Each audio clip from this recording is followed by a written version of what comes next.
Allez, bonjour amis chers téléspectateurs de la Proxi TV. Télé bi la jege di la wan sa bopp, la télé la plus proche de sa population, la télé de la banlieue. On est là aujourd'hui avec bien sûr le ministre du Commerce, Madame Assom Aminata Diatta, et je suis avec mon ami Momo. Momo, je te dis un bonjour. Bonjour déjà à toi, Kheuch, Bonjour. monsieur Cheikh, un animateur de la maison. maa ngi lay nuyu bu baax a baax a baax. maa ngi lay fay. Puis voilà di nuyu suñuy fidèles téléspectateurs di leen wax bonne arrivée sur la télévision Proxi TV, la chaîne qui est beaucoup plus proche de la population, de la banlieue, mais également de nos fidèles téléspectateurs. C'est toujours un plaisir de vous donner le meilleur de la télévision, mais également le meilleur du programme. Tey ñu ngi fii ci CICES. ak tey la mu ñu fi indi tey. Voilà li ñu fi gën a indi moom mooy rencontre bi nga xam ni moom la ministère du commerce plus particulièrement madame Assom Diatta mi nga xam ne moom mooy diriger ministère boobu noonu am benn rencontre bu mu am ak ñi nga xam ni ñoom ñooy consommateurs yi ak ñi nga xam ñoom ñooy association yi nga xam ne ñoom ñoo yëngu ci wàllum consommation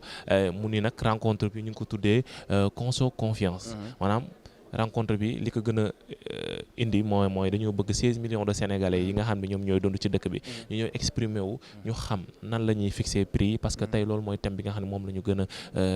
seetlu ci li nga xam ne moom moo war a am tey boo xoolee fiche bi sax moom mu ngi koy wane moom mooy lettre du commerce dañoo bëgg li nga xam ni moom mooy population bi ñu xam nan la ñuy fixer prix yi ñen ñooy fixer prix yi ak vente yi nan lay demee donc am nañ fi ay association des consommateurs yu fi nekk am nañ fi ay citoyens lambda yu fi nekk am nañ fi aussi ministère du commerce ñoom nga xam ne ñoom ñoo ñëw tey pour exposer ci li nga xam ne moom mooy thème boobu noonu moomoo waaw tey wax nga ko léegi parce que tey nag dañuy c'est un rendez-vous de la consommation mais également c'est un rendez-vous des 16 millions de consommateurs parce que Sénégal boo xoolee population bi on est actuellement à 16 millions d'habitants donc ça veut dire que ni ñëpp la concerné toutes les couches sociales sont concernées donc ça veut dire que aujourd'hui le ministre du commerce et des PME mooy petite et moyenne entreprise donc ça veut dire que ni c'est un ministre boo xam ne que ni c'est un ministre doté d'une capacité intellectuelle exceptionnelle mais également un ministre boo xam ne que ni il a ce qu'on appelle le sens de l'écoute il a le sens de l'écoute mi ngi déglu la population sénégalaise mais également la banlieue parce que nag boo xoolee Sénégal bëri na couche sociale boo xamee ne que ni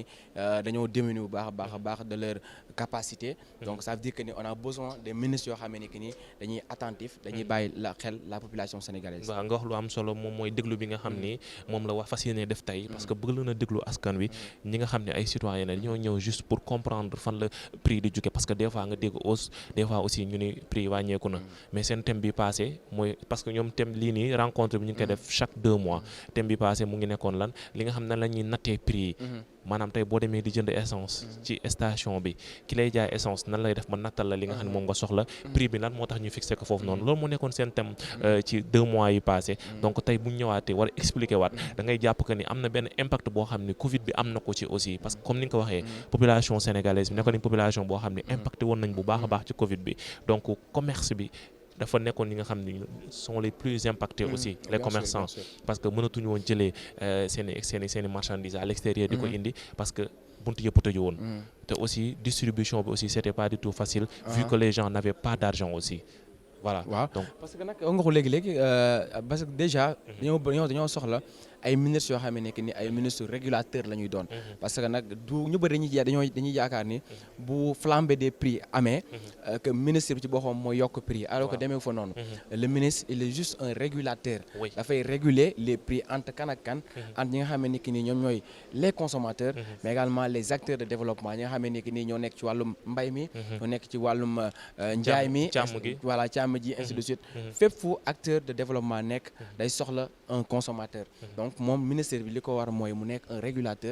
régulateur social mais également un régulateur des prix ñu mën a am un prix boo xam ne que ça sera un prix juste qui va arranger non seulement les consommateurs mais également les acteurs de développement. Voilà donc loolu moo nekkoon introduction bi rek en attendant li nga xam ne moom mooy conférence bi commencé on va essayer un peu de prendre certains des intervenants ñu ñëw wax ñoom ci seen xalaat ci li nga xam ni moom mooy daje bi nga xam ne moom lañ fa amal tey donc moom on va essayer juste de regarder parce que affaire yi commencé gul donc mi ngi waaj a commencé ñu am quelques intervenants. parce que nag ñu ngi ñëw nànk-nànk le ministre également depuis 7 heures du matin mu ngi fi sànq gis naa ay collaborateurs ñu ne madame le ministre du commerce et des PME mu ngi fi depuis 7 heures du matin pour vous dire combien il aime la population sénégalaise combien elle est là pour soutenir ñi nga xam ne ni ñoo ko soxla parce que nag prix bi ñu bëri ñoo bëgg mu nekk prix boo xam ne ñëpp lay arrangé bu leen wax dara ñun la Proxi TV ñen lañ fi nekkal parce que on est une télévision de proximité. télé bi la jege ba noppi di la wan sa bopp. C'est avec bonheur que je préside cette deuxième édition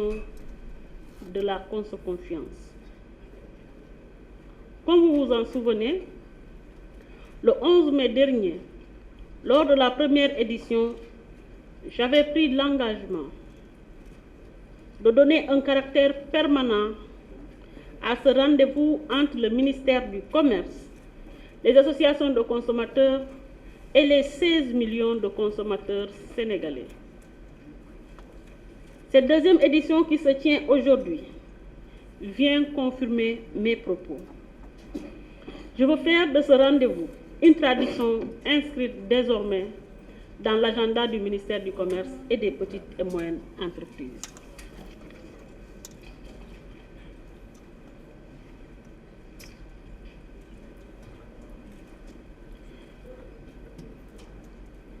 Conso Confiance est dorénavant un pilier autour duquel s'articulent les rapports entre les associations de consommateurs, les consommateurs et le ministère que je dirige. Nous devons signer à partir de maintenant un contrat de confiance entre vous, chers partenaires, et le ministère du Commerce et les petites et moyennes entreprises. J'ai déjà rédigé ma partie du contrat qui nous revient, nous, ministère, et j'attends très prochainement que la vôtre soit prête pour qu'ensemble nous signions ce grand contrat de confiance creusé de notre relation. Mesdames et messieurs, en clôturant la première édition de la Conso Confiance, tenue le 11 mai 2021, je m'étais engagée à ne ménager aucun effort pour assurer la stabilité des produits de grande consommation. Je me suis engagée aussi à veiller à la bonne qualité des produits mis à la consommation et à la préservation constante du pouvoir d'achat des consommateurs sénégalais. Mais j'avoue que ces derniers temps, pour des raisons exogènes qui nous échappent largement, les prix des denrées de première nécessité ont connu une hausse. L'honnêteté me commande à vous le dire. Et le thème de cette seconde édition, le régime de fixation des prix au Sénégal, sera pour moi l'occasion de revenir largement sur les raisons qui expliquent cette hausse. Le contrat de confiance dont je viens de vous parler m'oblige à tout moment à être sincère avec vous.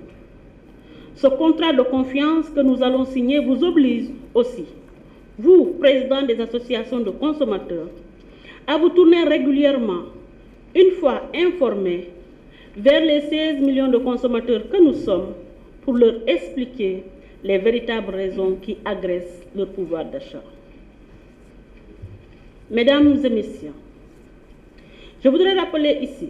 que notre pays, le Sénégal, en optant pour une économie libéralisée, a fait le choix de la détermination des prix par la loi de l'offre et de la demande. Ce principe est stipulé à l'article 2 de la loi 94-63 du 22 août 1994 sur les prix,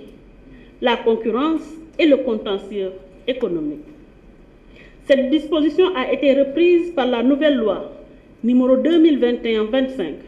du 12 juin 2021 sur les prix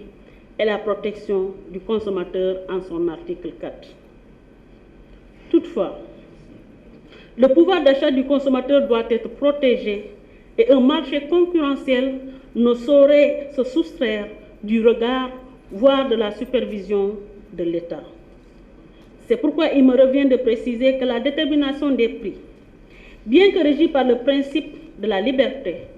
reste toutefois soumise à des dérogations. Ces dérogations permettent de fixer les prix de certains produits et services pour des raisons économiques, ou sociales, ou alors en cas de circonstances exceptionnelles ou de situations manifestement anormales dans un secteur déterminé. Vous comprendrez dès lors que le régime de liberté ne saurait être le lieu d'un désengagement total de l'État dans le contrôle et la stabilité des prix des produits et des services, surtout ceux dits de première nécessité. Mesdames, Messieurs, cette deuxième édition de la Conso Confiance qui se tient aujourd'hui, à quelques jours de la fête de l'Aïd el-Kébir ou Tabaski, sera l'occasion de faire le point sur la situation des marchés des produits de grande consommation en perspective de cette grande fête vers laquelle nous nous acheminons. C'est sur ces mots que je déclare ouverte la deuxième édition de la Conso Confiance et je vous remercie de votre bien aimable attention. Sous vos applaudissements, encore une fois, s'il vous plaît. Merci, merci, Madame la Ministre. Alors, nous allons apprécier ce rapport de confiance, cette main tendue, mais également, disons, la partition signée par le ministère du Commerce, en attendant que les associations de consommateurs puissent être justement les relais au niveau des 16 millions de Sénégalais. Comme on a dit, la communication, elle est utile, surtout la bonne pour justement préserver justement un équilibre social. Le contrat de confiance que nous allons signer vous invite, vous, associations de consommateurs, à être les relais. Les cas exceptionnels, les situations de cas exceptionnels, justement, font à un certain moment, disons, qu'à un certain moment, les choses peuvent aller dans un sens. Sans pour autant, Madame la Ministre a justement rappelé que l'État, justement, jouera tout le temps, en toutes circonstances, sa partition et prendra justement les mesures qu'il faut. Alors, sur ces mots, nous allons passer la parole au directeur du commerce intérieur, M. Oumar Diallo.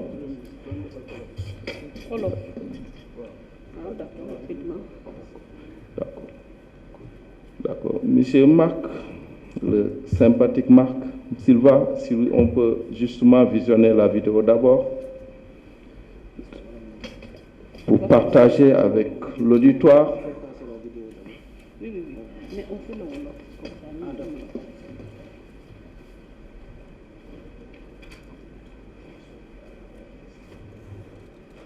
Madame la ministre va,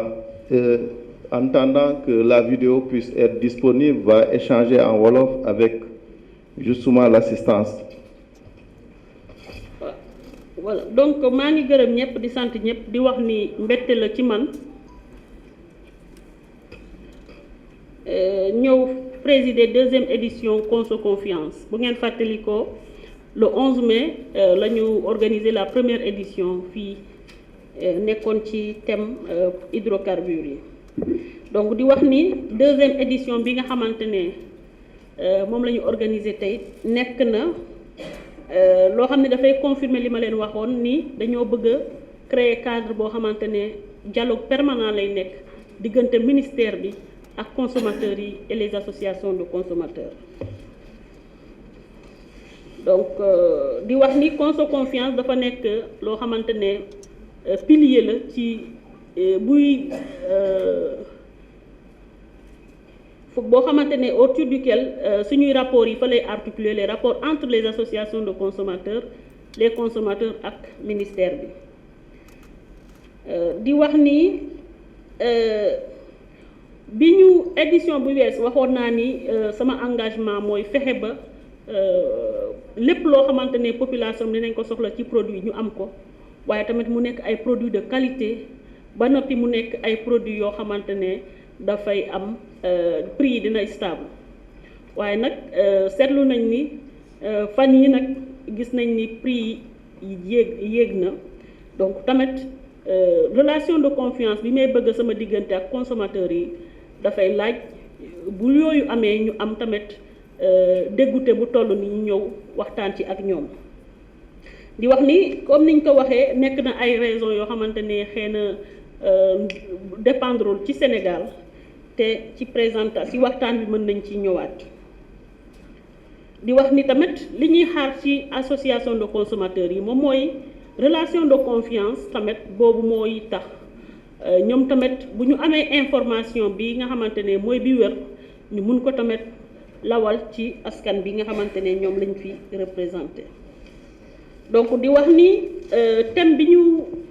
bu ñu choisir pour édition bi moom mooy ci wàllum prix na la ñuy fixer prix ndax bu ngeen xam fàttalikoo Sénégal en 1994 dafa décider nekk sous régime libéralisation nag boo ko déggee moom mooy prix ñu ngi koy fixer ci marché bi maanaam mu ngi aaju ci diggante offre et demande bi waaye tamit loolu nag terewul dina am léeg-léeg état bi ay décisions yu muy jël ci yenn produits wala yenn services yi bu ko laajee pour protéger vraiment consommateur bi donc ci waxtaan bi dinañ ci ñëw largement donc loolu daal laa ci bëggoon dolli vraiment di gën a tàllalaat loxo les associations de consommateurs et les consommateurs pour ñu gën a toujours di waxtaan ba nga xamante ne du am benn jafe-jafe suñu diggante ndax ñun bépp information bu ñu am dinañ ko partager ak ñoom du ñu am nëbboo donc loolu laa leen bëggoon wax di leen di gërëm bu baax di leen di sant. En optant pour une économie libéralisée, le Sénégal a fait le choix de la détermination des prix par la loi de l'offre et de la demande. Dès lors, le régime de fixation des prix au Sénégal est envisagé différemment suivant les acteurs. Il faut noter que nous sommes dans un régime général de liberté. Cette liberté des prix est consacrée par les dispositions anciennement contenues d'ailleurs par la loi 94-63 du 22 août 94, mais actuellement abrégée par les dispositions de la nouvelle loi 2021-25. Dans cette nouvelle loi-là, ces dispositions sont reprises in extenso et qui font de la liberté des prix un principe consacré. Maintenant, il y a des exceptions dans lesquelles l'État peut fixer les prix des denrées de première nécessité. C'est dans ces conditions-là qu'on parle de régime de prix. Donc actuellement, nous avons deux régimes de prix, un régime de liberté et un régime de fixation par rapport à une situation exceptionnelle et anormale du marché. Toute réglementation suppose un certain encadrement, une certaine norme qui vise la qualité du produit. Et qui dit qualité du produit protège le consommateur. Donc, l'administration cherche par les corps de contrôle qui sont en charge de l'application de la réglementation à protéger les différents acteurs. Nous avons quelques produits essentiels pour lesquels les prix sont fixés, qu'on ne peut pas laisser à la merci de la spéculation. Je viens mener entre autres le riz brisé ordinaire, le sucre cristallisé, l'huile végétale et quelques autres produits essentiels, notamment le gaz butane, le pain, la farine et même le carburant. Est-il possible alors de bien encadrer les prix dans un marché ouvert aux importations et aux différentes mutations observées à l'échelle internationale?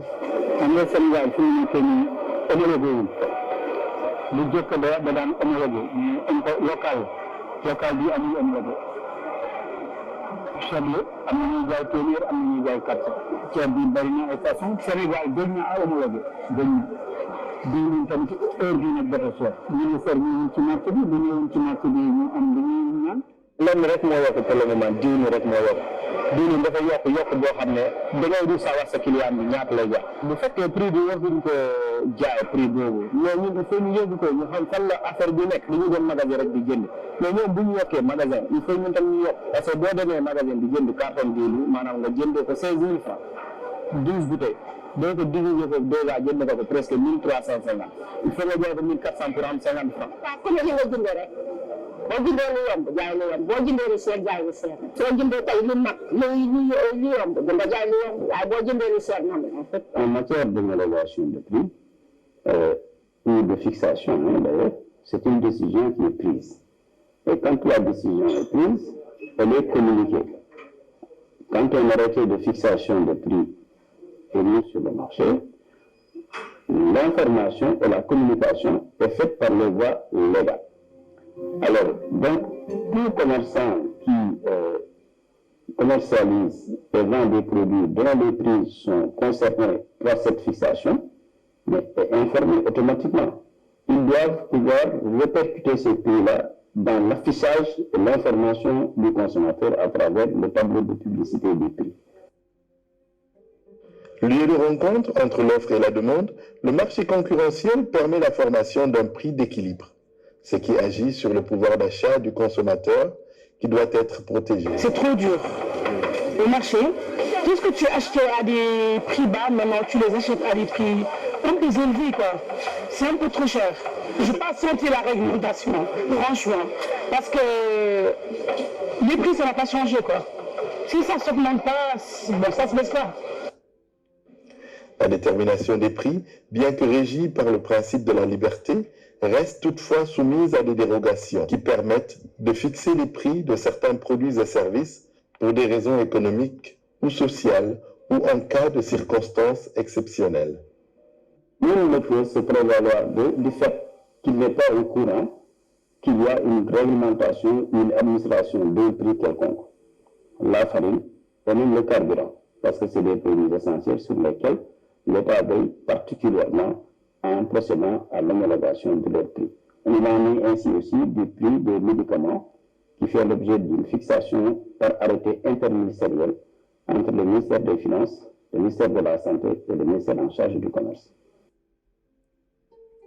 Le consommateur est bel et bien au cœur de ce dispositif d'encadrement des prix. La nouvelle loi 2021-25 du 12 avril 2021 sur les prix et la protection du consommateur le démontre. La nouvelle loi 2021-25 consacre l'équilibre entre le consommateur et le fournisseur de biens ou de services. À travers les dispositions de la loi 94-63, on avait constaté, avec l'évolution actuelle des techniques modernes de commerce, que la relation entre le commerçant et le consommateur était déséquilibrée en la faveur du commerçant. Nous avons participé à l'élaboration de cette loi-là qui vise la protection quand même du consommateur et qui permet au consommateur de rester en justice. Parce que il est important qu'en matière de contrat,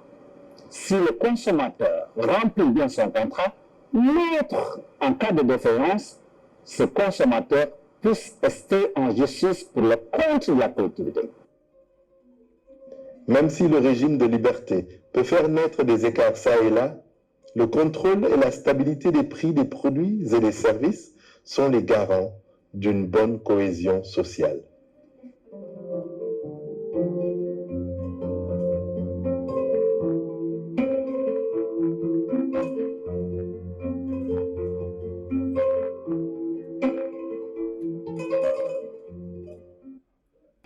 te marge yi nii maa ngi leen doon wax sànq ne leen dañ ko fixé par arrêté depuis 2008-2009 donc boo importé ceeb ak loo ko mënti foo ko mënti jëlee mu nekk ceeb ordinaire 2000 francs rek lañ la may nga teg ko comme marge bénéficiaire soo ko ci tegee nag nga am prix de vente gros mu nekk 264 940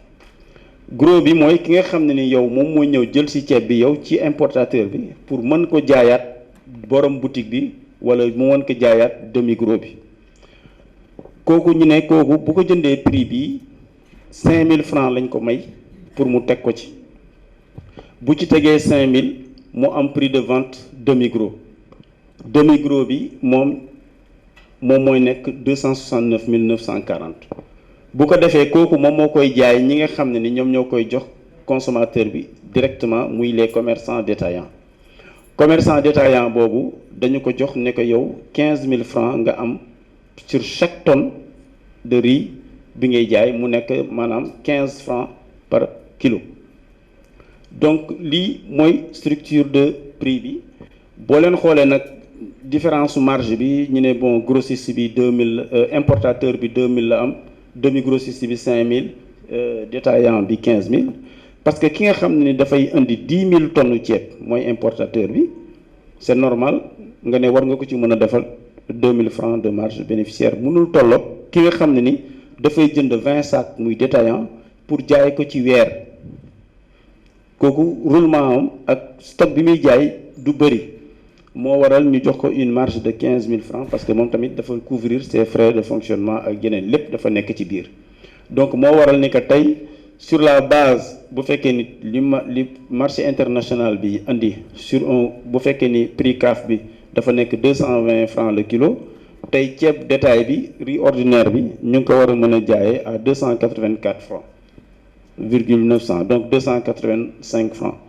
mais boo leen xoolee ci marché bi tey ceeb bi mu ngi nekk entre 275 pour un minimum et un maximum de 300 francs et maximum 325 pour les régions les plus éloignées du Sénégal. Alors,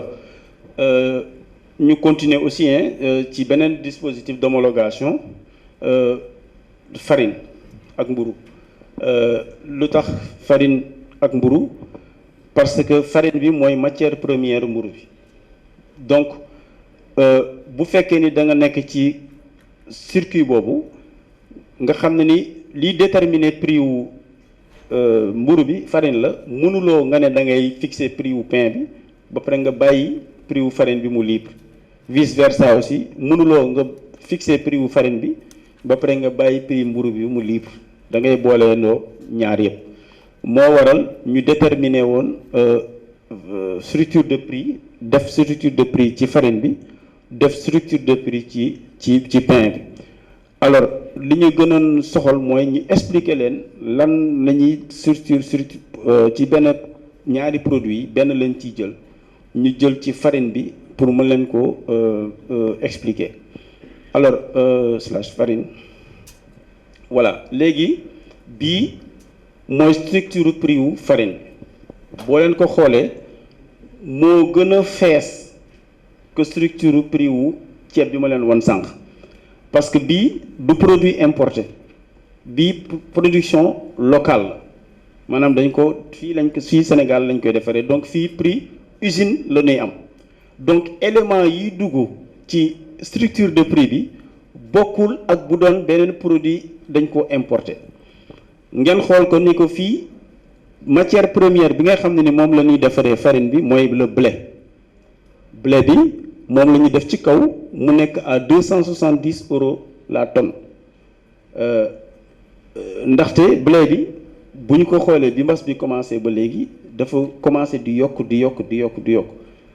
bi ñuy defar structure farine bi ba mu nekkoon à 18 000 boobu blé bi 240 € la woon mais tey 2021 mois de juillet ñu ngi ci 270 €.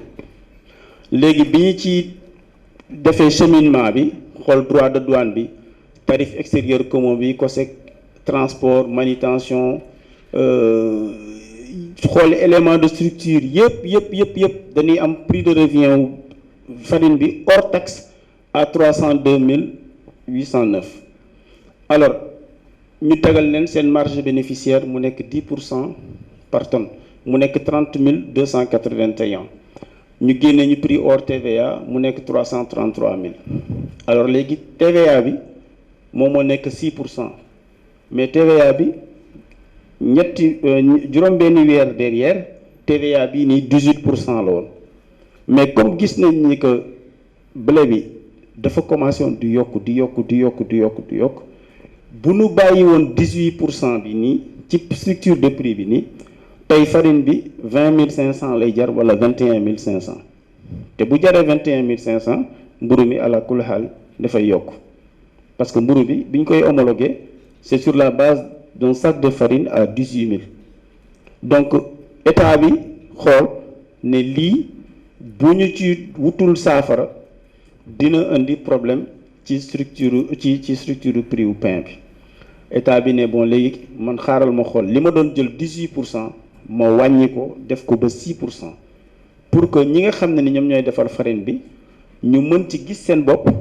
am courage yu continuer defar farine bi di ko jox boulanger yi mën ko defar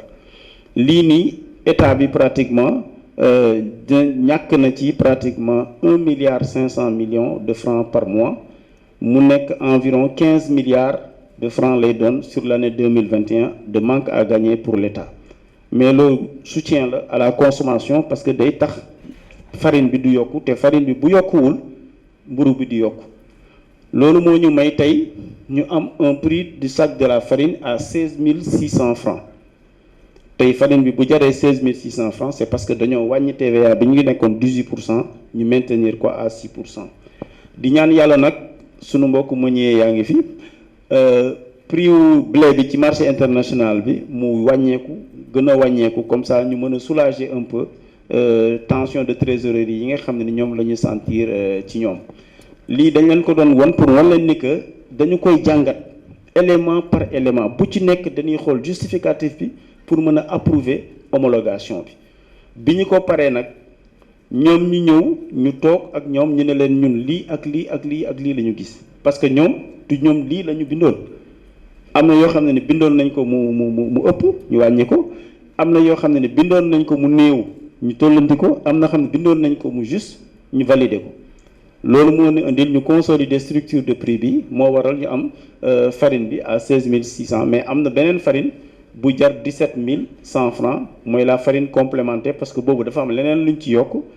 améliorant ak yooyu yëpp lañ ci yokk ce qui fait que mooy jar 17 100 francs maanaam dañ ci teg plus 500 francs donc lii moo nekk ci farine bi te bu ñuy def structure prix wu mburu bi ci prix wu 16 600 francs bi la ñu war a jàpp tey pour def structure prix wu pain lii mooy pédagogie bi en matière de structure de prix sur la farine slash alors ñu am aussi beneen produit boo xam ne ni dafa nekk sous le régime de l'homologation mooy suukar poudre bi parce que suukaru poudre bi liñ ci gis mooy liñ ci soxla bëri na gaa mais am nañu usine boo xam ne ni mu ngi fii mu ngi koy defar te comme da koy defar il faut que ñu protéger suñu production nationale boobu nag moo waral suukar bi dañu koy importation bi dañu koy arrêter des fois bu ñu ko arrêter pendant entre diggante en général diggante novembre la ba mois de juillet août fekk ni compagnie sucrière jeexal na production nationale am ñu ubbi importation yi en général dañuy ubbi importation yi sur une période de 3 mois dugal li nga xam ne ni moom la ñu soxla moo waral prix suukar bii nii mënuñu ko bàyyi aussi comme ça mu nekk sur le marché en toute liberté parce que des fois aussi dañu ci sentir ay tensions yu métti pour justifier loolu yi tamit ñu ne li ñuy gën a consommer ci Sénégal mooy suukar poudre bi parce que suukar morceau bi ñu bëri duñ ko jëfandikoo moo waral suukar morceau bi dafa nekk sous le régime de la vente libre boobu dañ ko bàyyi mu ubbeeku mais par contre bii nii sucre en poudre bi dañu ko homologué voilà slash alors pour ñu mën a homologuer prix bi nag diñ ko mën a jëlee rek mooy ci li nga xamante ni moom la compagnie sucrière di produire donc sucre bi prix bi tey dañu ko basé ci li nga xam ne ni moom la élément justificatif yi nga xam ne ni moom la ñu am ci compagnie sucrière léegi compagnie sucrière pour mu defar suukar bi dafay utiliser élément rubrique yi nga xam ne ni moom ngeen gis seen càmmoñ ay produits pétroliers la parce que pour utiliser les machines les tracteurs ak yooyu yëpp seen tool yi dañuy soxla kii bu bëri produits pétroliers bëri engrais bi produits phytosanitaires yi pour canne à sucre bi ak pièces de rechange machine yeeg yooyu yëpp c'est des charges yoo xam ne ni dañ koy dugal ci structure de prix bi ak salaire yi nga xam ne ni moom la ñuy fay employés yi les frais administratifs assurantiels ak amortissement yi boo leen ko xoolee loolu yëpp moom la ñuy boole ci structure de prix bi di ko jàng benn par benn parce que dañuy dem ba ci seen comptabilité analytique ak financière jël fa information yi pour mën a am recoupement li nga xam ne ni ñoom la ñuy déclarer nii bii nii ñun ñoo ko defar te dañ ci liggéey ak ñoom ci seen compte d'exploitation yi nga xam ne ni moom la ñu jox moo waral ñu am sañ-sañ génnee chiffres yi pour teg ko bi ñu ko tegee gis nañ ni que tey suukar bi 563 404 francs la tonne mu nekk 563 francs le kilo lañ ko war a jaayee au détail te tey boo leen ko xoolee prix détaillé suukar bi mu ngi nekkoon depuis 2013 à 575 francs le kilo mais fii dafa fekk ni c'est le sucre local donc compagnie sucrière am na compétitivité par rapport ak li nga xam ne ni sucre bi moo nekk bitim réew parce que bu fekkee ne sucre bi jógee bitim réew la dafa am benn valeur de référence bu ñu ciy teg minimum de 399 000 francs la tonne dinañ ko gis ci structure de prix bi ci tegu comme ça slash non c'est on avait mis le bon d'accord voilà donc sucre bi dañu prévoir woon génne benn structure de prix pour le sucre importé mais élément de comparaison bi du am sens parce que li ci prix homologation bi dañ ko mës a def sur la base du prix bi nga xam ne ni moom la ñu fixé à partir de la compagnie sucrière mais mësuñu ko def par rapport au sucre importé donc dañ ko doon aligné par rapport à ce qui se faisait au plan local. Alors ñu continuer ci homologation yi toujours aussi huile alimentaire bi aussi am na structure de prix am te fii bien que produit bi c'est en vente importation bi elle est libre hein, contrairement ak suukar bi parce que suukar bi wax naa leen stockage kii bi ñu ciy def gel bi ñu ciy def fii aussi bi ñuy fixé prix bi en 2013 dafa am structure de prix bu ñu basé woon slash alors moo ñu indi ci structure prix huile végétale bi pourquoi végétale parce que huile végétale bi moom fi nekk huile d'arachide bi Sonacos moo koy defar mais bëriwul li ñuy gën a consommer mooy huile végétale bi soit mu nekk huile de palme raffinée soit mu nekk huile de soja raffinée ou bien mu nekk huile de tournesol raffinée mais fii li fi gën a ëpp su fekkee ni usine la muy Sonacos muy Oleosen amoon na Sénar aussi ñooñu c'est de l'huile de soja moom la ñuy indi à partir de l'huile de soja moom la ñuy déterminer le prix de vente de l'huile végétale alors boo leen ko xoolee fii tamit rubrique yi bëriwul trop valeur en douane bi la ñuy jël ak prix achat emballage bi parce que emballage bi dafa am solo trop ci structure de prix bi parce que bidon bi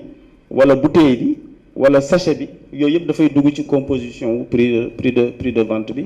ñu jël un frais de fonctionnement de 5% ak marge industrielle boo xam ne ni 150 francs la moom moo ñu joxoon prix de gros bi 17 750 francs pour toutes les huiles végétales ñu am un prix de détail compris entre 900 et 950 bii c'est le litre de l'huile végétale c'est-à-dire boo ko jëlee def ko ci barigo lii la war a jar boo ko jëlee def ko ci bidon par extrapolation lii la war a jar boo jëlee 20 litres tey mu nekk 900 francs di nga am 18 000 c'est le prix au gros et au demi gros kooku bu ko jaayaatee détaillant bi mën na àgg ba 19 900 wala 20 000 tey boo leen ko xoolee sur le marché diwlin bi 20 litres bi ça s'échange entre 20 000 19 000 et un maximum de 21 000 sur le marché parce que 21 000 signalé nañ ñu ko ci marché yi nga xam ne ni dañoo xaw a sori côté Kédougou ak côté Bakel voilà donc bu ñu paree nag structure de prix yëpp léegi dañu koy formaliser jël arrêté bi waxoon naa leen ko ne leen ministre en charge du commerce moo koy jël dernier arrêté bi ñu jëloon pour fixer et déterminer les prix des denrées de première nécessité mooy arrêté 7111 du 22 mai 2013 arrêté boobu nag moom mooy daw ba tey ba fi ñuy toog ak wax ak yéen lii moom moo fixé ceeb ordinaire bi prix importateur bi 240 000 prix grossiste 245 000 prix détaillant 265 francs le kilo 260 francs le kilo mu fixé aussi dëwlin bi boo ko xoolee importateur grossiste 825 francs 850 francs 900 francs huile dosette bi mooy niinal yeeg beneen bi bu Oleosen bi 260 francs 270 francs et 290 francs hein. C'est une erreur, c'est pas le prix au détail. Je me présente d'abord. Oumar Diallo, commissaire aux enquêtes économiques, directeur du commerce intérieur. Alors, par rapport à la situation de la hausse des prix sur le marché, nous le constatons et nous l'expliquons aussi par des facteurs exogènes qui sont la conséquence directe de l'influence négative des effets de la pandémie sur les économies et sur l'économie mondiale de manière générale. Alors, ce sont des chocs exogènes qui se répercutent sur notre marché local en relation avec les produits que nous consommons tous les jours, notamment ce qui concerne l'huile, en ce qui concerne le riz, le blé, qui est l'élément fondamental pour la fabrication de la farine, et pour des produits aussi non alimentaires qui sont manufacturés et qui sont transportés via les conteneurs. C'est effectivement la conséquence de la conteneurisation du transport qui fait que nous souffrons aujourd'hui de l'augmentation du prix du fret, de la difficulté aussi d'acquérir un conteneur ou un bateau. Tous ces éléments, si vous agrégez aux mesures de restriction commerciale qui sont prononcées par des pays exportateurs qui préfèrent approvisionner leur marché local avant de fournir d'autres pays, vous conviendrez avec nous que nous subissons de plein fouet les aléas des dysfonctionnements des cours mondiaux des céréales et des produits manufacturés de manière générale. Alors, nous avons opté pour un régime de liberté des prix. Et ça, c'est le régime général qui est consacré par le dispositif législatif existant, notamment la loi 2021-25 du 12 juin 2021 qui vient le consacrer. Mais à côté de cela, l'État a un devoir de protéger le consommateur sénégalais. Et cela trouve tout son sens dans ces périodes difficiles où nous mettons vraiment tout le dispositif de soutien nécessaire pour que, malgré qu'on soit en situation de liberté économique sur les prix, qu'on puisse amoindrir ces chocs-là en contenant un peu les prix sur le marché. C'est ce que nous sommes en train de faire, notamment sur la farine de blé, ce que nous sommes en train de faire sur l'huile végétale importée, sur l'huile raffinée importée, et nous sommes en train d'envisager aussi d'autres solutions pour d'autres produits, notamment le maïs, qui influe fortement dans la composition de l'aliment de volaille et du bétail. Alors, sur les denrées dont on a besoin pour la fête de la Tabaski, c'est fondamentalement l'oignon et la pomme de terre. De manière subsidiaire aussi, l'huile, qui est un condiment essentiel pour cette période de fête. Alors, en ce qui concerne l'oignon et la pomme de terre, il est clair que nous avons une production record cette année-ci, ce qui nous vaut même des situations de mévente de nos producteurs. Et cette situation aussi est tout bénéfique pour les consommateurs qui vont se retrouver sur le marché avec une suroffre. Et cette suroffre-là a fini d'impacter sur les prix de vente au détail qui varient pour l'oignon entre un minimum de 275 francs le kilo et un maximum de 300 francs le kilo sur le marché. Pour la pomme de terre aussi, la disponibilité elle est là. Nous avons plus de 50 000 tonnes en entrepôt. Et pratiquement, ça couvre largement nos besoins, qui fait que nous avons des prix, des fourchettes de prix compris entre maximum 400 francs au détail sur le marché. Concernant l'huile, nous avons une disponibilité suffisante parce que la crainte, c'était que face à la difficulté de trouver de l'huile sur le marché international, qu'on puisse avoir un prix extrêmement compliqué à faire appliquer sur le marché. Mais Dieu merci, l'offre sous-régionale qui nous vient de la Côte d'Ivoire, du Bénin et du Ghana est revenue sur le marché. Et l'offre aussi au niveau extra-communautaire, notamment en Indonésie et la Malaisie, est disponible. Ce qui fait que nous avons plus que ce qu'on a besoin en cette période-là. Et ça se répercute aussi sur les prix, parce que nous avons senti une stabilisation sur le prix de l'huile végétale. Le bidon de 20 litres, principalement commercialisé aujourd'hui, qui était à 21 000, 22 000 francs il y a 2 mois derrière, se retrouve aujourd'hui sur le marché à un maximum de 20 000 francs. Non, il n'y a pas de hausse en vue et il n'y aura pas de spéculation parce que nous veillons particulièrement à ce qu'il ne soit pas ainsi sur le marché. Bon, ça c'est une information qu'on ne peut pas confirmer parce que nous avons déjà en stock 49 000 tonnes de sucre disponible au niveau de la compagnie sucrière. Et 49 000 tonnes, c'est pratiquement 2 mois et demi de consommation. Donc on ne peut pas dire que le sucre se fait rare. Ce qu'il y a, c'est qu'il y a eu des tensions sur la distribution dans des poches par-ci et par-là qui ont été très vite d'ailleurs résorbées parce que la compagnie sucrière a pris les dispositions pour que chaque fois qu'il y a un gap dans une région, qu'on puisse combler ce gap-là dans les 24 heures. Mais le sucre est suffisamment présent sur le marché et comme je le dis, je ne le répéterai jamais assez, nous avons au moins disponible une consommation de 2 mois sur le marché. waaw li ñu mën a wax mooy njëg yi yokk ci marché bi gis nañ ko xam nañu ko te constaté nañ ko constaté nañ ko ndaxte li ñuy dund moom la dëkk yi nekk ci àddina bi yëpp di dund ndaxte conséquence su li nga xam ne ni moom moo fi am mooy mbas mi dafa indi gàllankoor yu bëri ci économie yi nga xam ne ni ñoom ñooy fonctionner au niveau mondial et comme ñun li ci ëpp dana koy jégaane dañuy dem jëndi ko sur le marché international bu ñu demee sur le marché international fekk fa njëg yi yokku li ñu mën rek mooy jënd ko ci njëg yu yokku yooyu rax ci doole nag maintenant bu fekkee ni li nga xam ne ni moom jumtukaay bi ñuy jël pour indi fii marchandise yooyu maanaam mooy conteneurs yi ak bateau yi bu fekkee ni transfert maritime bi fret bi dafa yokku dafay répercuter ci prix bi loolu moo indi situation bi nga xam ne ni moom la ñuy dund tey li nga xam ne ni moom la ñuy jéggaane di ko indi dafa yokk ci marché international bi boole ci nag fret maritime bi mu jógee du simple au double moom moo impacté ci prix yi nga xam ne ni moom moo nekk fii ci biir marché bi te ñu koy importer notamment dëwlin notamment aussi le blé c'est aussi le cas du riz yokkute mënta am ci soble ak pomme de terre ndaxte li ñu am ren ci soble ak pomme de terre dafa bari ba produit bi dafa nekk di yàqu ci digg ci loxo ñi baykat yi chaque jour ngeen dégg ni ko baykat yi ñu naan soble beeg pomme de terre bi mu ngi yàq seen loxo du lu ñu gënal mais marché bi moom mënul jël lépp loo xam ne ni actuellement dañ koy bay ça veut dire que ni léegi surplus bi dafa bari ci marché bi et comme bari na ci marché bi dafay am répercussion ngëneel ci consommateur bi parce que prix yi dafa wàcc moom la ñu constaté ci marché bi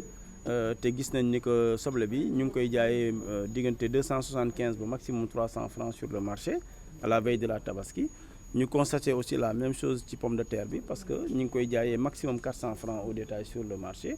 et te li fi nekk pratiquement boo jëlee pomme de terre bi déjà ñu ngi 50 000 tonnes yoo xam ne ni mu ngi ci frigo yi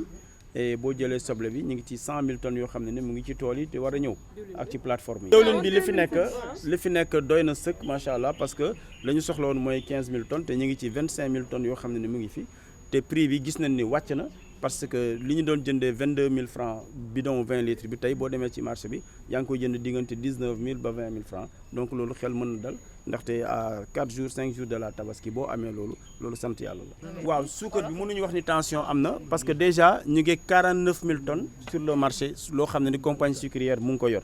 49 000 tonnes boo ko xaymaa daf ñuy yóbbu fii ak ñaari weer ak genn wàll donc loolu amul tension sur le sucre ci stock yi. par contre li amoon mooy dysfonctionnement ci distribution bi te loolu ci réseau wu compagnie sucrière bi la loolu yëpp saafara nañ ko ci 24 heures lañ ko saafara gox yi nga xam ne amuñu woon suukar yëpp yóbbu nañ fa ay camions suukar yi nga xam ne ni permettre na aujourd'hui tey kenn mënatul wax ni ko suukar bi dafa manqué ci gox yooyu.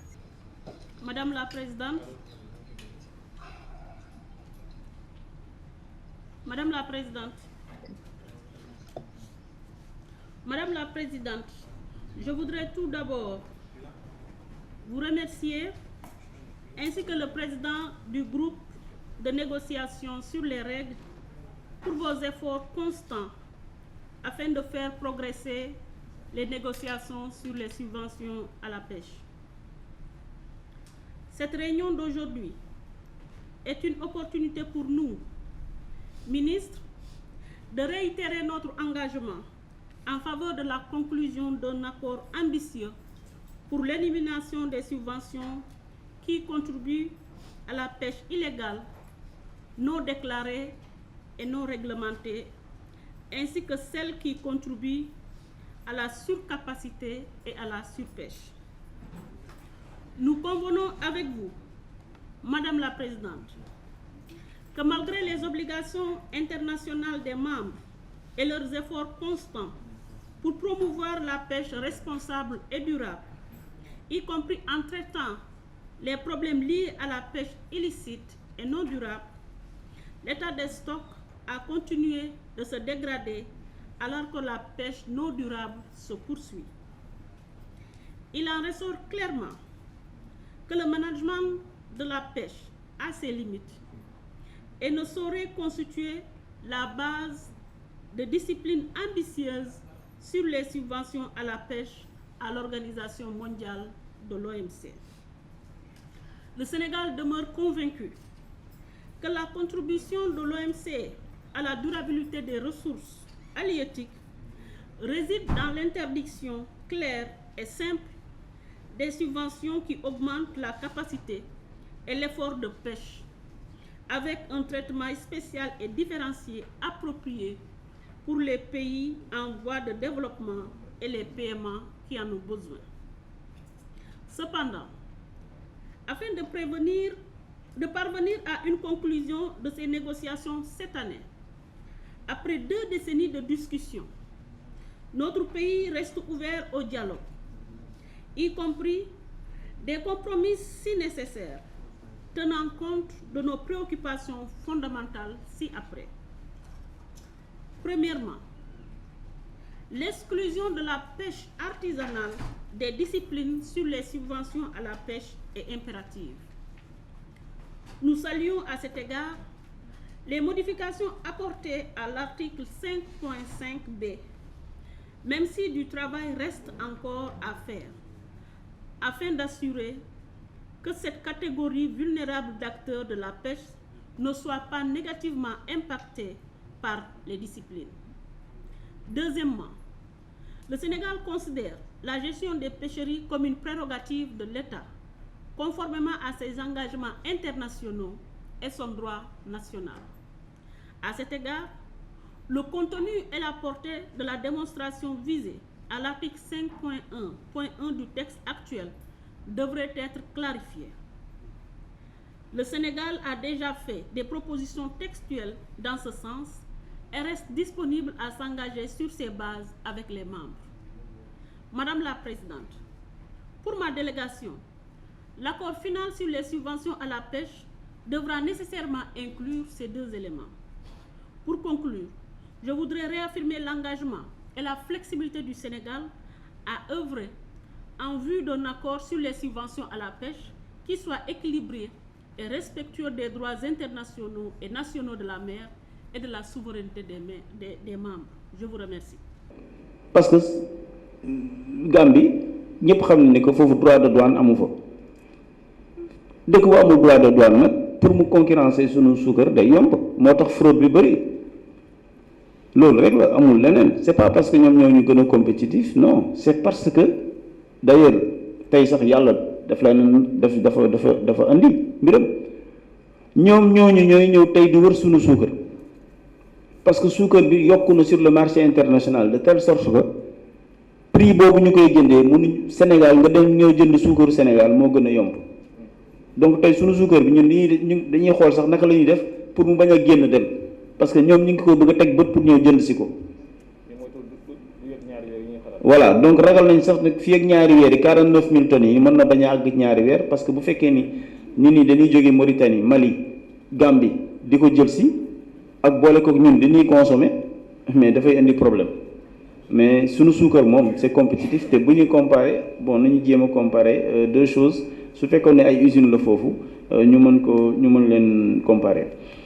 Alors ci ciment bi ñun defe naa ni commencé nañ ci liggéey te proposé nañ sax ni que ciment bi ñu ramener ko sous le régime de l'homologation parce que gis nañ ni que dysfonctionnement ci distribution bi bëri na ci trop. Usines yi amuñu problème pays usine bi amuñu problème mais ci distribution bi quand même gis nañ ni que spéculation bi bëri na trop. Donc ci décret d'application bi ñuy jël pour application nouvelle loi bi ñu bëgg a soumettre à monsieur le président de la République pour que ñu dugal ciment bi sous le régime de l'homologation. Alors pour harmonisation prix maanaam par exemple bu ñu nee prix Dakar la ñuy fixé bu ñu nee Dakar ceeb 260 francs lay jar ñu def ko la même chose pour toutes les régions bu ñu amoon loolu moo nu gënal. Mais pour ça, il faut subventionner. Or, subvention yi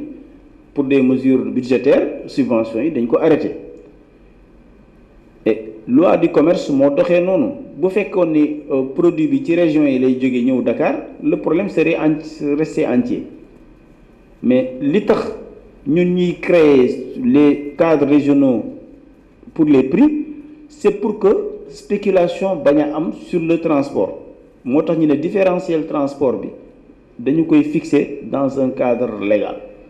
parce que tey bu ñu bàyyi woon transporteurs yi ak marché bi rek ceeb bi ñuy transporter nu mu leen neexee di ci def prix bu leen neex mais ceeb buy jar 260 Dakar mën nga ko retrouver à 500 francs 600 francs dans les régions mais loolu li ñu bëgg mooy bu ñu amoon lu ñu gënal mooy que ni prix yi mu nekk la même chose partout mais comme marchandises yi dañ leen di transporter il est nécessaire que frais de transport yi dafa war a dugg ci prix de vente marchandise bi ak manutention bi parce que fu mu dem dinañ ko yéegal dinañ ko wàccee loolu mooy frais de manutention bi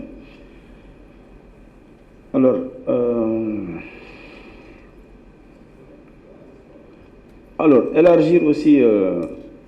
l'homologation à la viande et vendre aussi le mouton au poids. Bon, je me rappelle le président Momar Ndao li yàgg na ko wax mais mesure dafay am mais faisabilité bi aussi da nga koy xam alors est-ce que ñun am nañu possibilité et moyen pour fixer le prix du mouton ou le prix du bœuf au poids loolu yëpp option politique la rek mais encore une fois day fekk ni am nga moyen parce que su fekkee ni am nga une offre suffisante mën nga jouer ci loolu mais yow déjà li nga soxla dépendrul ci yow une partie da nga koy importer donc il va falloir qu'on soit très prudent par rapport ak li ñuy def bon fixer prix wu yàpp bi aussi est-ce que c'est pertinent parce que yàpp mën ko fixer ne 2000 francs la lañ ko war a jaayee mais day fekk ni gis nga yàpp bi boo fixer 2000 francs ñi nga xam ne ni ñoom ñoo yor nag yi gis ni que bu ñu jëndee seen nag rey ko duñ ko mën a jaayee 2000 francs maanaam déjà moom li leen di yàpp bi dikkee rek ëpp na 2000 mais dañuy bàyyi dañ naan lii du ma ci dugg di jaay di perte kenn santu ko kenn dañ koy bàyyi te buñ ko bàyyee mooy léegi dootu leen gis yàpp ci marché bi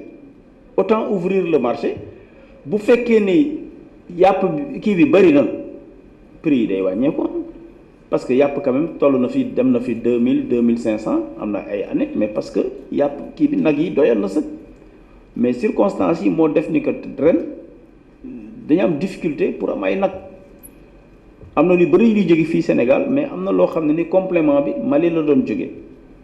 te récemment barki démb fii la ñu toog ci salle bi ñu nag ministre malien de l'industrie et du commerce ñoom ci seen bopp ñoom ñoo ne ni que gannaaw yéen jàppale ngeen ñu dimbali ngeen ñu pour ñu am ci ciment ñun tam dinañ leen dimbali pour yokkal leen nag yi ñu leen di jox ak xar yi te dañoo mujj xeex ak seen teefanke yi fële pour que sax tabaski bi ren ñu mën ñu jox ci ay xar donc loolu itam ñu ngi ciy liggéey pour que vraiment approvisionnement correct bi ñu mën ko am mais il faut d'abord disponibilité produit bi pour ñu mën a wax d'abord wax prix bon gis naa Mali ni que ñoom ils ont subventionné dañoo mujj subventionné prix wu yàpp bi bon mais ñoom foofu lañ toll waaw ñoom foofu lañ toll alors Khadim Sylla Assis maa ngi lay gërëm di la sant bon c'est vrai li ñuy dund nii yëpp hausse prix yi mais xam nañ ne que problème fret maritime bi parce que am na ay produits yoo xam ne ni foncièrement seen prix augmenté wul sur le marché international par exemple ñun ñaa ngi wax ceeb bi mais en réalité ceeb bi yokkuwul sur le marché mondial nit ñi indiwee ceeb bi ak ni nga cee jotee mooy problème parce que indien bi daf la daan jaay prix CAF ba mu dugg ci bateau bi mais léegi daf la ne ni que déedéet comme gannaaw bateau amul te man du ma sonal sama bopp di la wutal ay conteneur ak yooyu da ngay ñëw sama buntu kër prix shift nga jënd ko foofu yow yaay débrouiller nag nga wut sa bateau nga wut sa transport pour am conteneur tey bu la indil marchandise ñoom xam nañu ko boo ko bëggee indi dans 2 mois il faut que nga lijjanti conteneur bi tey te mën nga ko bëgg tey dans 2 mois ngay soog a am conteneur parce que conteneur yi vide yëpp li ci ëpp mu ngi fi Afrique occidentale wala mu ngi fële Amérique du Sud li ko waral mooy bateau yi war a indi marchandise yi pour ñëw jël ci conteneurs yi delloo ko foofu bateau yooyu ñëwatuñu fii bateau yi ils préfèrent def des courtes distances jóge Chine dem Amérique du Nord jóge Chine dem Europe jóge Chine dem États-Unis dellu si Afrique occidentale ak Amérique du Sud ñoom sawaru ji parce que dafa sori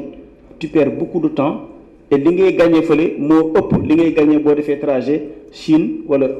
Asie Afrique occidentale ce qui fait que conteneurs yi vide yu bëri ñu ngi fii mais amul bateau yu ko ñëw jël si pour yóbbu ko fa la ñu mën a charger moo waral tous les produits containerisés mooy yi nga xam ne dañ koy dugal ci conteneur pour indi ko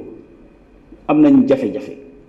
te conteneur yi buy ñëw tamit dafa mel ni ñoom ñëpp dañuy ñëwandoo moo andi congestion ci biir port bi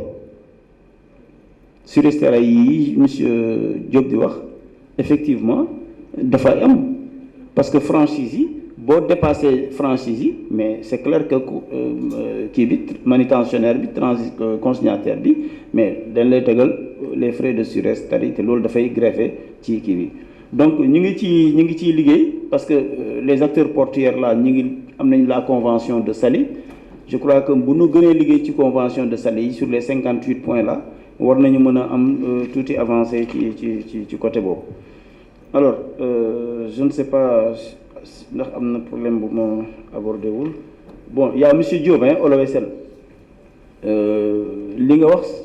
dëgg la ñun prix wu dosette bi ñu jotee demande d'homologation bi techniquement xool nañ ko te defe naa ni le chef de division est là defe naa ni j'ai reçu un message tout à l'heure ñoom ñi ngi fa actuellement chez vous et dans sous peu de temps je crois que ni ça parce que diwlin dosette warul manqué ci marché bi et franchement gis nañ ne que manqué na ci marché bi surtout veille tabaski bi nii te li ma doon wax rek mooy loolu je préfère man ma am produit bu disponible gën a cher tuuti plutôt que produit bi kenn gisu ko ñuy wax prix bu yomb balaa nga naan yomb na fekk ni gis nga ko disponibilité produit bi moo gën a am solo bu fekkee ni présent na ñu objectivement xam nañ ni que loo fixé prix depuis 2013 ba léegi ak conditions yi ñi gis nii tey mais c'est normal que mu am un ajustement ça moom on n'est pas opposé à ça mais que ce soit un ajustement juste pour le consommateur te consommateurs yi ñoom ñooy demander dosette bi instant bi nii mettez-nous la dosette sur le marché nous on a presque fini le travail voilà même si vous allez perdre pour quelques jours mais bon consommateurs yi jar nañ ko d'accord Madame Barros, chaque fois que vous avez un problème avec les comment dirais-je les ventes en ligne là mais c'est ni ngeen def noonu la il faut saisir nos services compétents et en plus léegi dans les dispositions de la nouvelle loi ce problème là est pris en compte dootul nekk loo xam ne dañuy xaar réclamation mais léegi dañuy dem pour faire appliquer les dispositions de la loi en la matière moo tax bi may wax naan ñi ngi équilibrer relation entre consommateur bi ak commerçant bi ci loolu lañ jëm te incha allah problème boobu dina kii bon monsieur Diom si ko def j'ai un peu répondu par rapport au différentiel de transport bi ñuy appliqué sur les prix bon monsieur Claude ñu ngi lay gërëm la sant ñoom comme l'a dit le SG tey bu dul woon ñoom seen participation tey mburu bi yokku na de parce que ñoom bu nu lànkoon parce que même bi ñu leen wàññilee TVA bi farine bi ñu koy defar gagnewuñu ci mais perte ñu ci tamit maanaam niveau 0 à 270 €, ils ne gagnent pas mais ils ne perdent pas avec 6% de TVA à 270 €, ils ne gagnent pas ils ne perdent pas pour qu'ils puissent gagner il faut que TVA bi dem 0%, mais 0% ñun état bi nu ñu toll fi mu ne nii te dañu soxla ay recettes fiscales ñoom yi tamit arrangé wu leen sax mu nekk 0% parce que du ñu mën a recouvrer TVA voilà mais li am ba des mooy ñi ngi continuer liggéey bi parce que euro comme ni mu ko waxee aussi blé bi day yéeg ba 280 €, te mois bi passé def naa ne mu ngi 274 €, foofu la ñu tolloon ba barki démb donc ñi ngi continuer liggéey nañ ci def nañu ay jéego mais pour le moment amaguñu loo xam ne ni dafa stable dafa fixe ci côté autorité politique bi parce que ñun techniquement lu ñuy def liggéey bi jébbal ko autorité politique bi mais amuñu sañ-sañ aller au-delà de ce que l'autorité politique peut prendre comme décision.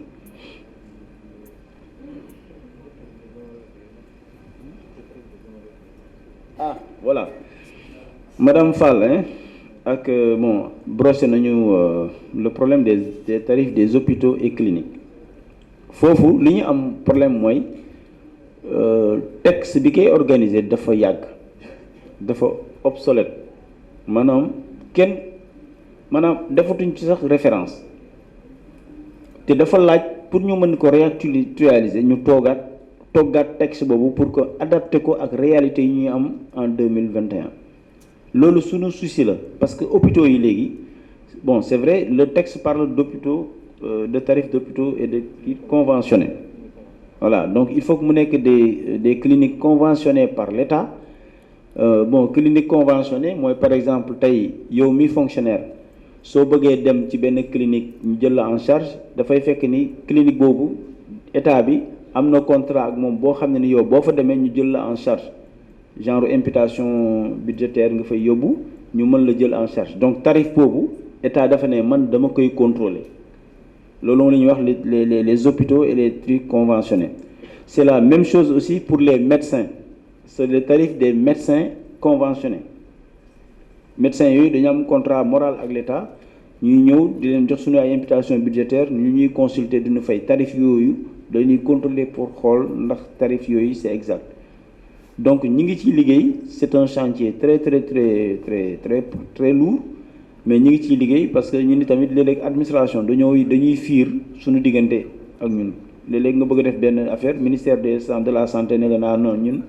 ana waa commerce ak lijjanti affaire u docteur voilà c'est des choses qui arrivent mais buñ ci liggéeyee en synergie rek mën nañu génne benn arrêté interministériel boo xam ne ni mën nañu permettre ñu revoir un peu le tarif des hôpitaux et des médecins conventionnés. Voilà, monsieur le secrétaire général, sauf omission de ma part, defe naa ni question yi daal essentiellement moom laa fi gis su fekkee ne am na lu ma fàtte quelqu'un me le rappelle comme ça ñu indi réponse yi nga xam ne moom la nañ ci def. Bon am na ku wax problème contrôle de la qualité des produits alimentaires mais ñun suñu mission fondamentale tey contrôle qualité la xaaruñu tabaski ñëw xaaruñu korité ñëw xaaruñu leneen chaque jour que Dieu fait suñu premier acte bi ñuy poser c'est le contrôle de la qualité et la mise sur le marché de produits de qualité parce que premier contrôle bi ñuy def c'est à la frontière déjà avant produit bi du dugg il y a un contrôle en amont. mais bu ñu toogee nii waxtaan dinañ gis ni xëy na côté bu ñu taxawee moo bokkut waaye ñun ñëpp a bokk bëgg-bëgg ndax consommateur amul intérêt commerçant bi ruiné wu ndax tey jii boo dëkkoon ci benn gox nga xamante ne amul commerçant détail loo soxla nga nar a ñëw ba Dakar pour jënd ko defe naa dina doon coono gu rëy pour consommateur bi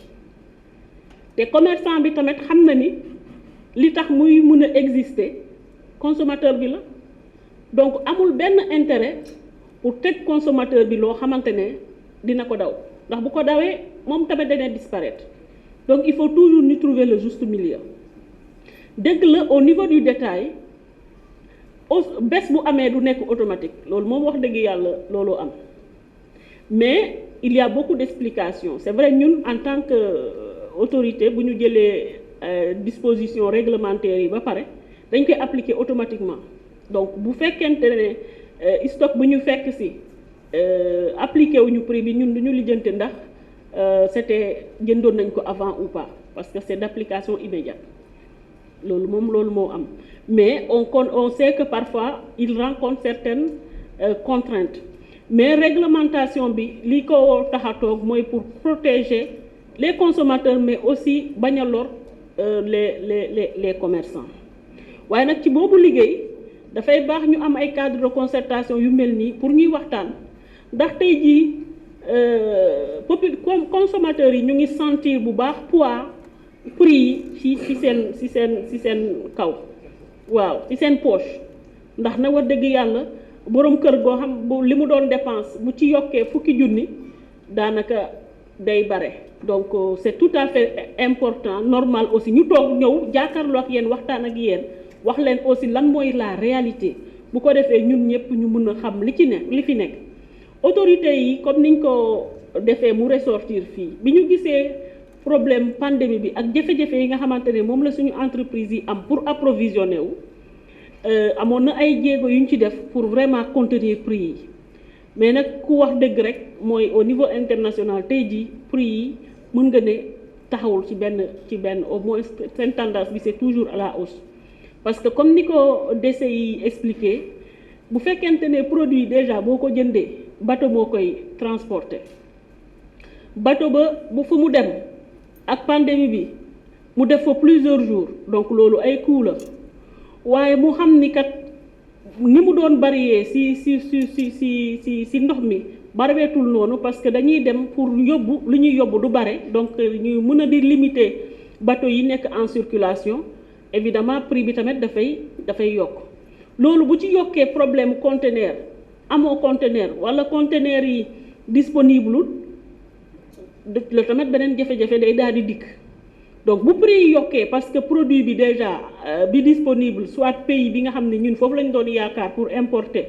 dafa préférer ne comme pandémie baa ngi fii kat man xaw ma balaa maa jaay naa denc loo xamante ne dinaa assurer sama sécurité alimentaire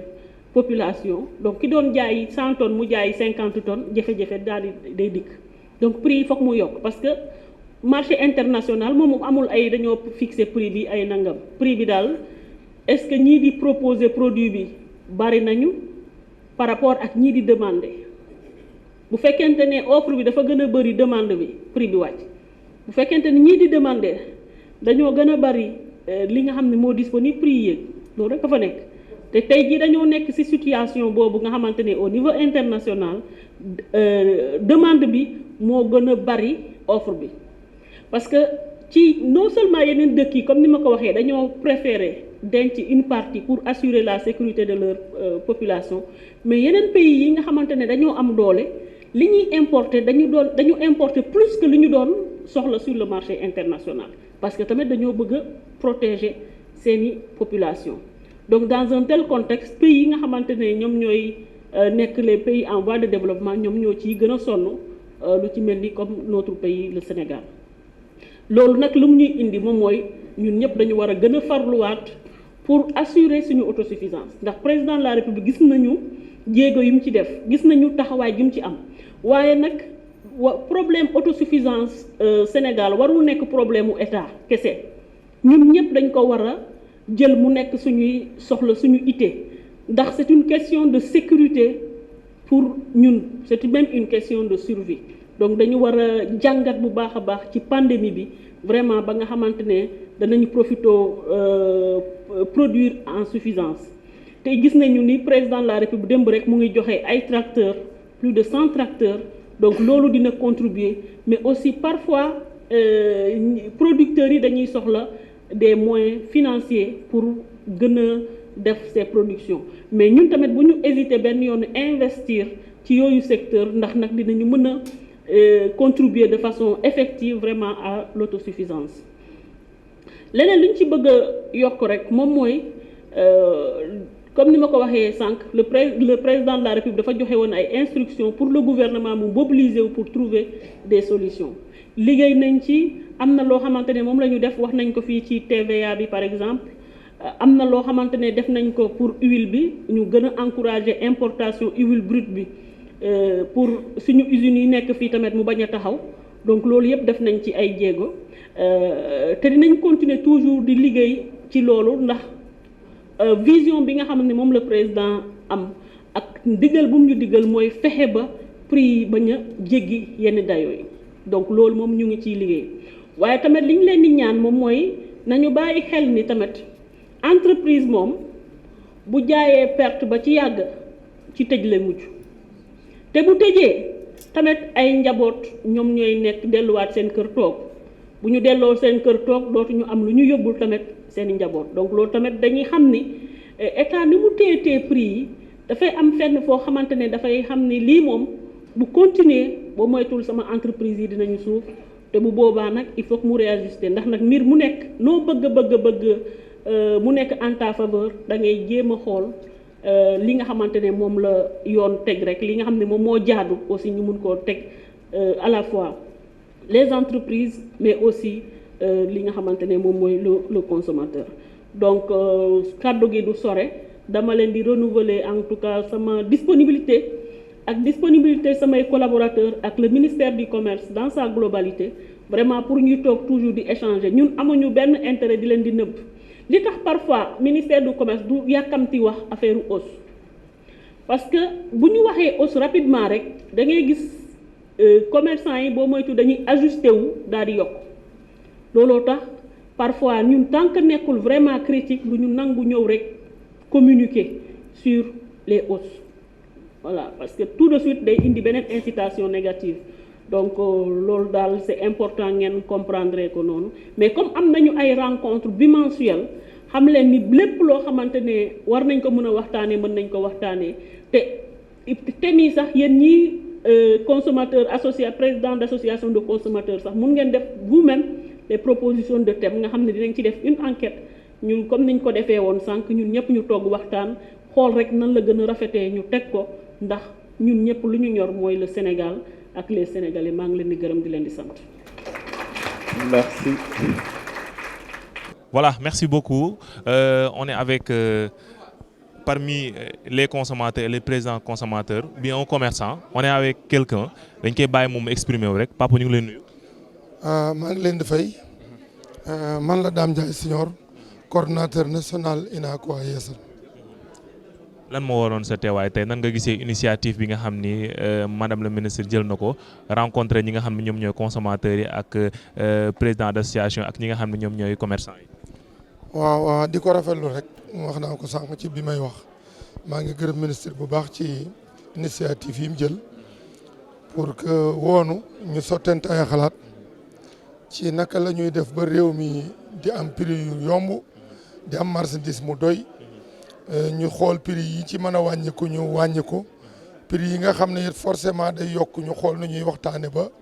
réglementaire ko ba kenn ku nekk gis ci boppam daal parce que ñun wax nañ ko ci suñ biir wax ne ko avant commerçant ñun suñ première mooy consommateur lañ te consommateur moom bu ko sañoon li muy bëgg daf koy am lépp di ci jot mais su pénurie amee rek duutu neex a contrôler loolu daal lañ ko wax. voilà bu weesoo loolu aussi jot nañ fi jub ay kàddu yu ci mel ni dañoo arrêté li nga xam ne mooy importation wu li nga xam ne moom mooy soble si ak pomme de terre bi ñëwul dafay presque def na léegi 9 mois ñëwul.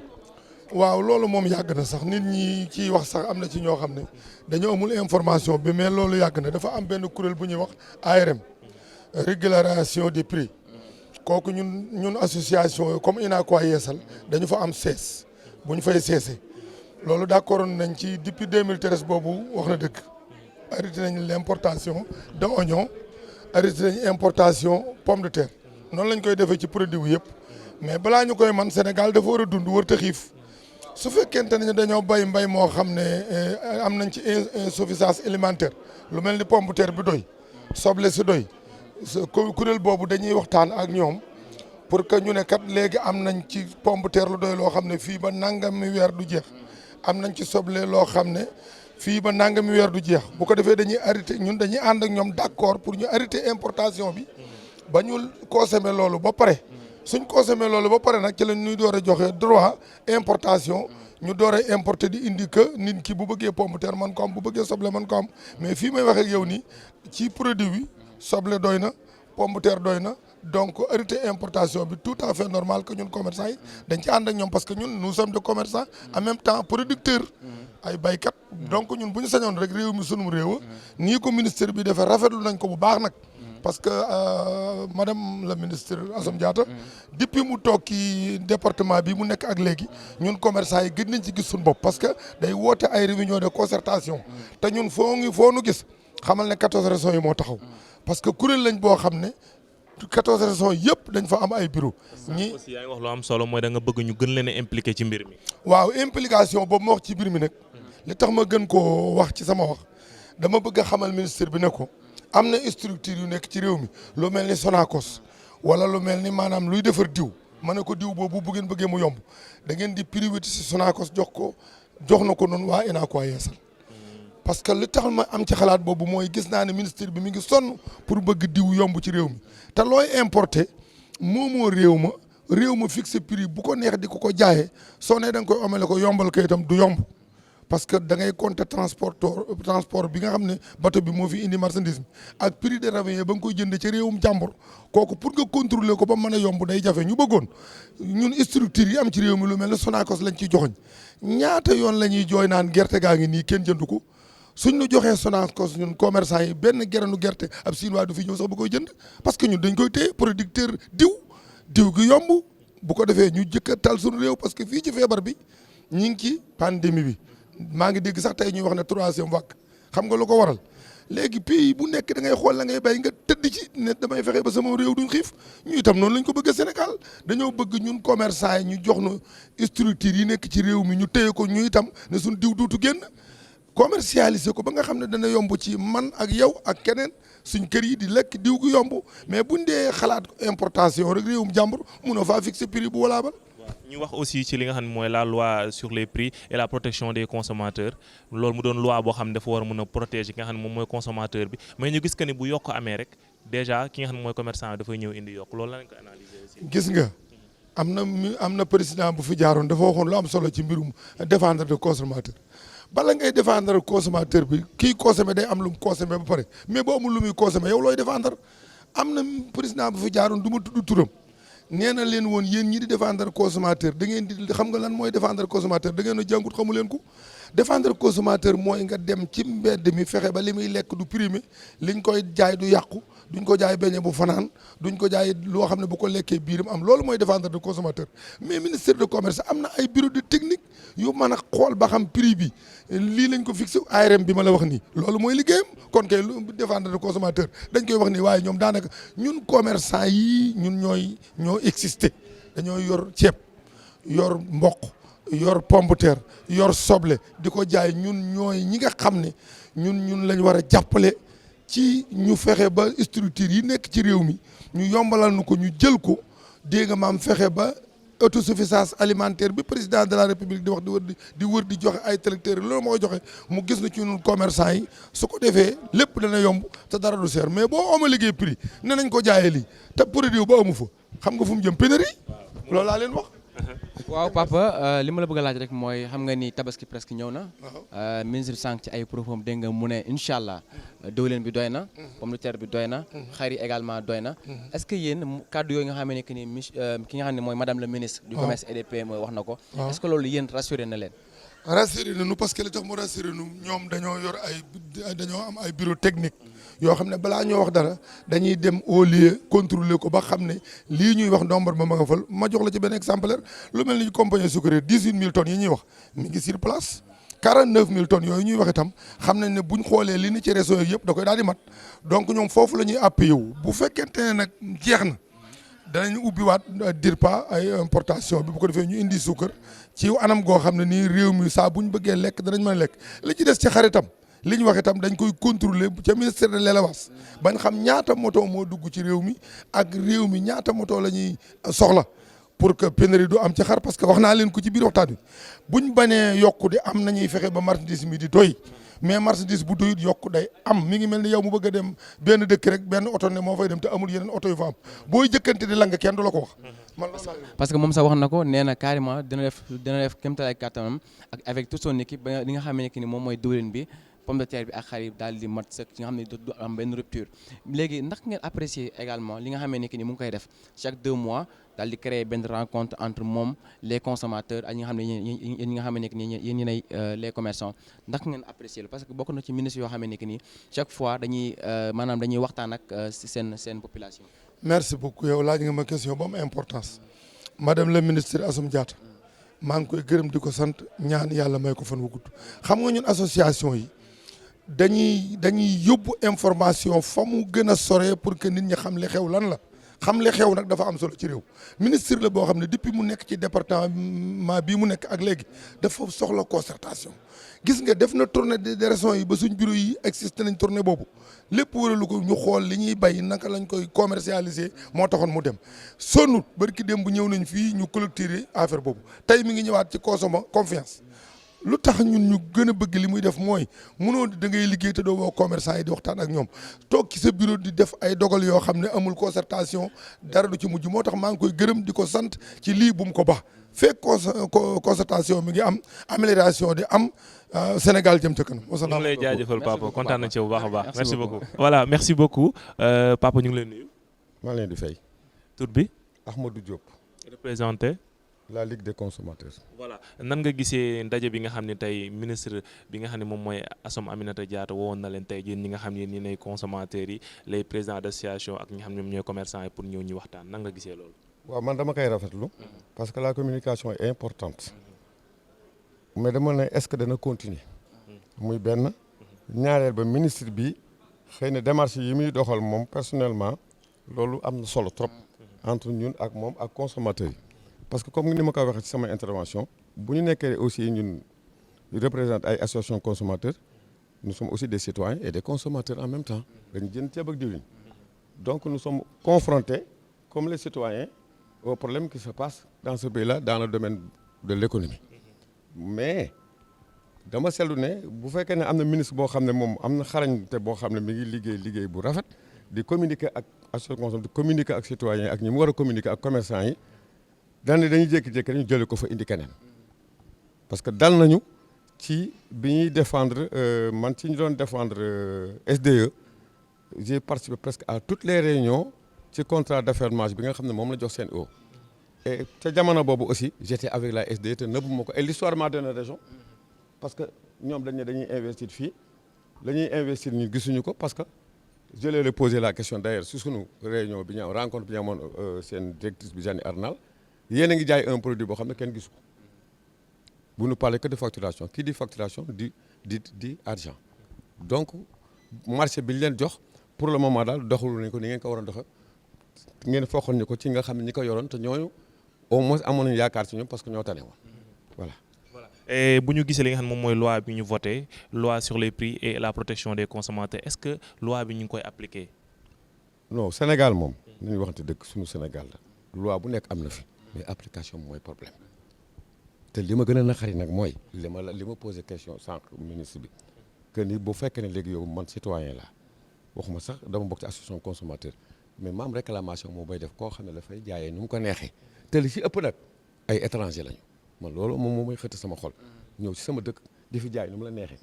kan laay adressé wu si kan laay waxal sur le champ laa wax ci taxawaay bi laa wax de kan laay waxal parce que du may xaar ba ëllëg wala gannaaw ëllëg parce que ministère boo ci woo wala ñi nga xam ne ñoo koy doo leen jot dama bëgg ñu waxante dëgg buñ la joxee numéro téléphone it boo la wooyee doo leen jot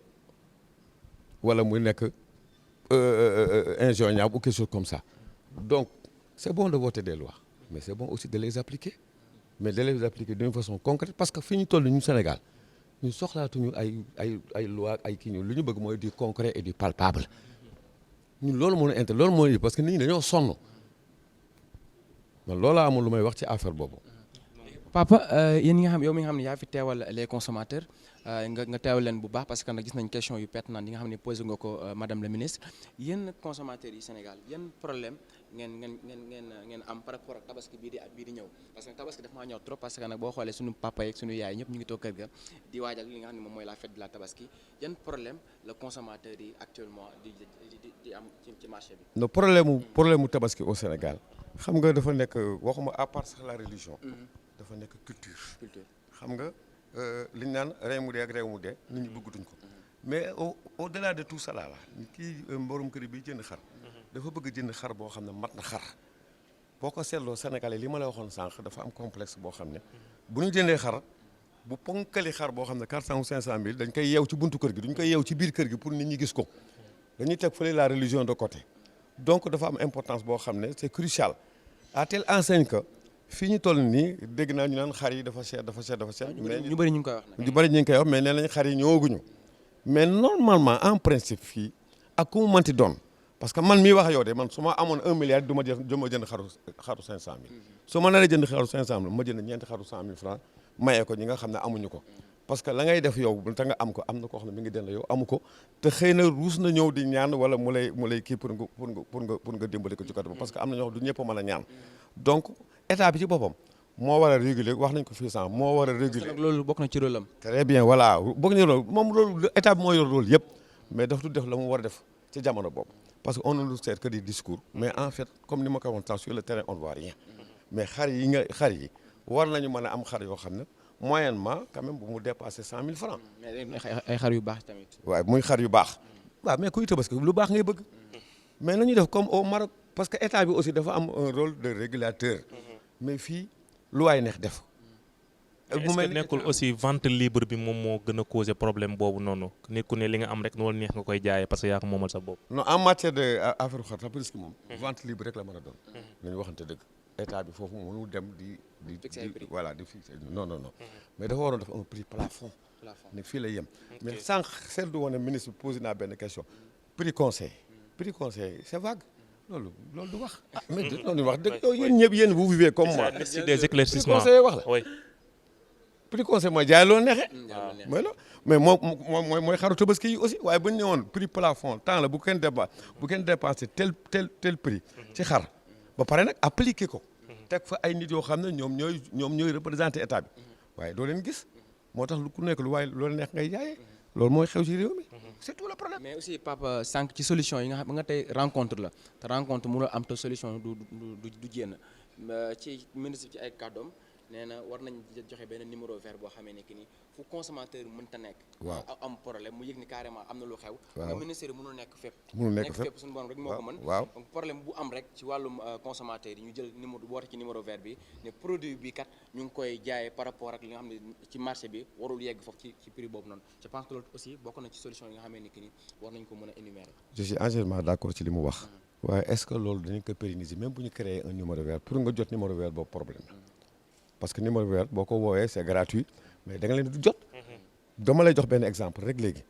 dans les hôpitaux y a des numéros verts mais wool numéro vert bi mooy 800 yooyu la mais man dama koy def toujours mais doo leen jot doo leen mën a jot. mais ñu bàyyi la nga ci Proxi TV nga lancer message boobu noonu wax leen carrément lépp li nga xam ne yaa ngi koy xaar par rapport ak les consommateurs. non li may xaar mooy consommateur bi mooy citoyen. état bi war na gën a impliqué wu parce que nit ñi sonn nañu dimbali nit ñi. waaye réew duñ ko yor ci ay discours ay télévision ak journaux. il faut du concret et du palpable sur le terrain loolu moom mooy li am importance.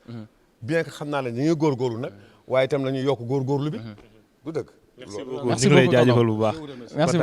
merci beaucoup. Merci beaucoup à mes chers téléspectateurs de la Proxi TV comme vous l'avez vu gis ngeen li nga xam ne moom moo fi amoon tey ci nga xam ne moom mooy conso confiance bi nga xam ne moom la ministre du commerce organisé woon tey jii nii fii ci CICES mu woowoon ci ñi nga xam ne ñoom ñooy commerçants yi ñi nga xam ne ñooy consommateurs ak le président des associations des commerçants et des consommateurs voilà Moumou. waaw nous étions ici au niveau de CICES. C'était li wax nga ko léegi mooy conso confiance. mu nekkoon le rendez-vous de la consommation. le rendez-vous également des 16 millions de consommateurs noonu la ko madame le ministre du commerce et des PME daal di koy tuddee mu nekk madame Amsatou. Aminatou tur bi.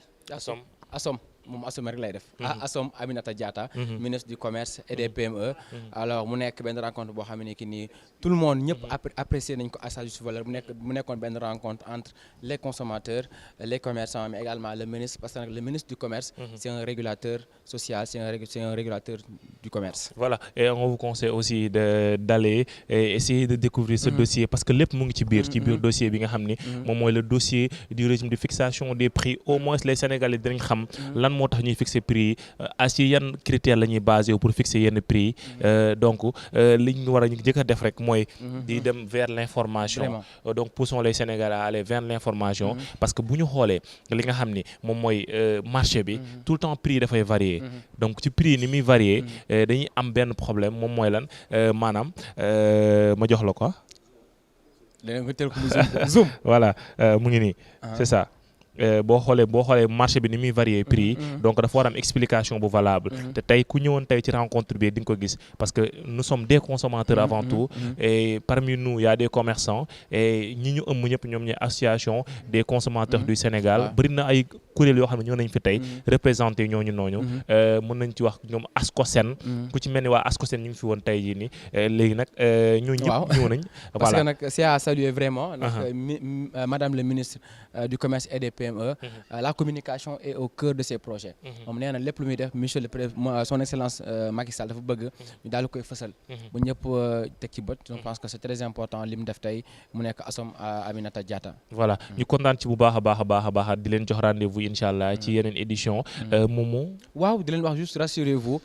soble du manqué. diwlin du manqué. xar du manqué. dara du yokk tamit dara du yokk également donc rassurez-vous. et aussi on vous souhaite de passer une très belle fête de Tabaski. donc on vous demande de rester scotché sur la Proxi TV télé bi lay jege di la wan sa bopp. donc merci on était ici au CICES avec Momo Kheuch ñu ñëwoon couvrir li nga xam ni moom mooy rencontre bi amoon Conso Confiance de Assome Aminata Diatta. Merci beaucoup. Vous donne rendez-vous la prochaine.